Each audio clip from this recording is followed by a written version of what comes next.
Yes. Hi, my name is Chris. I'm from today. Yes. I've got a question for you. I'm going to put you on the spot, right? You came up at the last minute. In football terms, you will be like the sub that comes in the last 5 minutes of the second half. Yes. How do you feel about that? Do you feel like you're just like a sub coming in kind of thing, or? Yeah, I did touch on that at the beginning of my little introduction. I don't think, again, it's a team thing. I think we have looked beyond all this and look at the bottom line. The bottom line here is a willingness to serve, okay, and a desire to do so. I think you ask me what's the most important quality of someone who's seeking public office. I think at the base of it, the desire and the heart must be in the right place. I wouldn't, if someone were to say no because it's you are a substitute, then I think that person would be missing the point.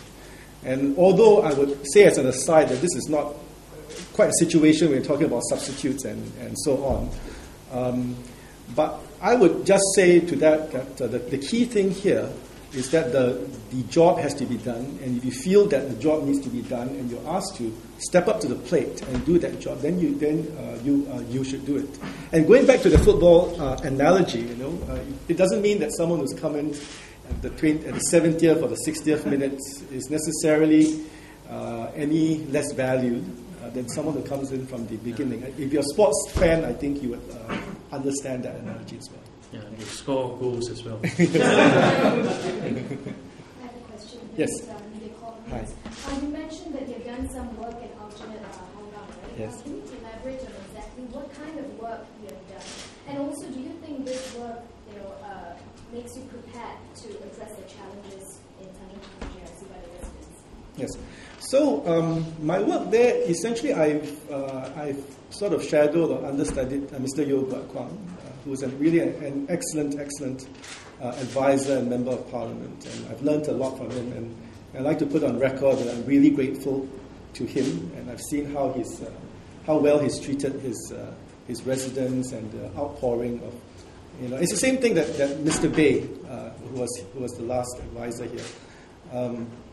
So essentially, we've done I think you've heard this from all the other candidates. We do the meet the people. We've done to the events. A lot of events. I think specifically for myself, in addition to that, Mr. Yeo and myself, actually it was more his idea, but I helped to manage it. We did this thing called the Circle of Help. Basically, it's a one-stop number. The problem is that we have a lot of residents who need welfare or they need assistance for various things. The problem is that there are so many organizations out there and so many schemes that they are very confused. In fact, some of the grassroots people, even myself, we are not really sure which is the best organization for a person in need. So we set up sort of like a one-stop shop called the Circle of Help, where a person can just call with a problem or go to the place with a problem, and a person on the other side of the counter, on the other side of the line, will direct this person to the proper, or make like a middleman. So that's one of the things that I felt was very useful, and we had very good feedback. We started small, but the number of users actually has been increasing over the past 1 year. Yeah, so that's one of the initiatives. Yeah. And how long have you been involved in this work? I think that was launched at the end of 2009, but I've been helping Mr. Yeo since 2009, the latter half of 2009. Hi, you are from Business Times Political Desk. Can I ask, when were you informed by the party that you would be standing for election, and what was your first reaction at that point in time? Again, this was asked to me many times this morning. I think we'll put on record. I was only informed, I think, yesterday afternoon, maybe earlier, but I was operating actually at the time, so I couldn't quite get the call. But having said that, I think even before that, there have been communications to make sure that everybody was prepared, and certainly even I was a bit surprised, but I wasn't that surprised. It's something. In fact, even among my friends and grassroots leaders in Aljunied, a lot of them still were just saying that this could happen, and that sort of didn't say anything about that. Again, I hate to go back to my profession again, but again, as a surgeon, I think we're always prepared for the unexpected, and we have to be prepared to work. And so yes, I think we were prepared, and I was involved in the election and the campaigning process before that anyway. So to come in, but the key thing, as I said, is getting to know the people. That's certainly not something that you can do overnight, and I'm going to be working very, very hard to make sure that I get that right. When you know that you will not be in the so-called final 24 for the sake of candidates, yes. What were your thoughts then? And were you thinking about in the coming 5 years down the road or something like that to prepare for the next GE or something like that? Well, I'd like to say that I come a bit, because I'm not so much from the private sector, but I'm not so much of a civil servant. And I know many people who are considered, and especially from the private sector. And if you run your own business and you reach an age like mine, when setting up family and a lot of things become very critical. You think about a lot of all these things. But I hope that it's a bit hard to explain. Let me try and put it again more simply. Can you give me that question again? When you were not okay. So I think when I was asked to try it out, basically to see whether I would like it, I've done a little bit of it before when I was younger. Again, I don't think, you might not believe me, but I think people who know me will tell you that my primary consideration was not really so much whether I'm going to stand for Parliament. I wanted to serve in a different way. And I said, even when, and I fully understand, I'm not that idealistic or that naive to think that, you have a say in everything. I think, again, you must let the leader of the team decide what is best. All this is based on strategy.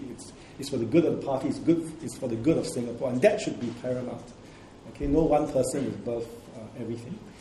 And at the end of it, when they asked me whether I would just consider just staying in the game, I said yes.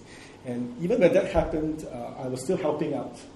It doesn't mean that, oh, look, I'm not going to be chosen. I'm not going to help out. No, I mean, we form relationships. I really enjoy helping out. I've met many, many good friends. I'm as sad as anyone to be brought over from that place to come here, although I understand and everybody understands the need of it. So the underlying thing here is still whether or not you want to serve. I mean, you can serve as a grassroots. Even now I'm an MP, doesn't mean that my service is on a hierarchical scale which is any higher than my grassroots or even anybody who maybe just spends his time coming to type letters. Everybody serves in a way that he feels is that he can contribute, and it's equivalent to his abilities and what he can give. So I think if you just do that, it doesn't matter what capacity. Now I've been asked to do it in this capacity. As I said, it's a privilege, and I'm more than happy to do it. Yes. So then can I check, because I didn't have time to do research, is this the first time that the PAP has to introduce something? You're trying to dig up on trade secrets. No. You have time to do research. Well, my own personal experience, I was switched from Kebun Baru to Ulu Pandan in 1991. And I was given days before nomination day, not on the eve, but just as bad. Even if you are given 3 or 4 days before nomination day, it's still quite a significant change. And well, just to share with you, I was told by the people in Ulu Pandan that they had a market visit all lined up for the potential candidate. So on a Sunday morning, I went, and the banner said, "Welcome, Mr. Tan Soo Khoon." right? So it's happened before. In 2001, I was again involved in a fairly dramatic change in Jurong GRC. The original team included Mr. Ravindran, Dr. Maliki, and Dr. Ong Chit Chun, Mr. Chi Shun. And on the eve of nomination day, we made a switch, and Mr. Taman Shamagaram took the place of Mr. Ravindran, and Madam Halima Yaakob took the place of Dr. Maliki. So it's happened before. Does it happen to a new candidate? Well, Mr. Taman Shamagaram was supposed to be working in Marine Parade at the time. So they had to switch him from Marine Parade to Jurong. But not so much as dropouts. Well, suffice it for me to say, this is not the first time. I've had others before, although it might have been a better kept secret. Can I just quickly ask you, I mean, it's happened before. How large is this reserve list?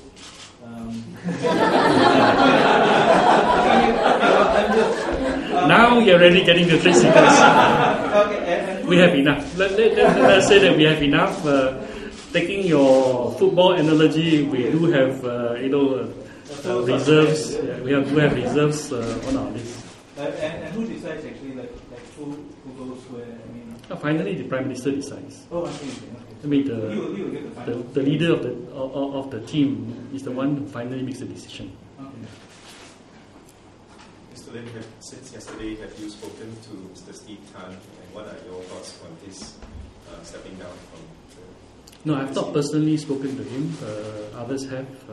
I'm sure that whatever the reasons that he has to stand down must be important enough for him. And I think that having prepared himself, having had his colleagues also all ready to see him contest, his family and so on, must be quite a traumatic experience. So I wish him well. We respect his decision, and hope that whatever it is that he has to deal with, that he now has the time to do so, and that maybe one day in the future we see him again.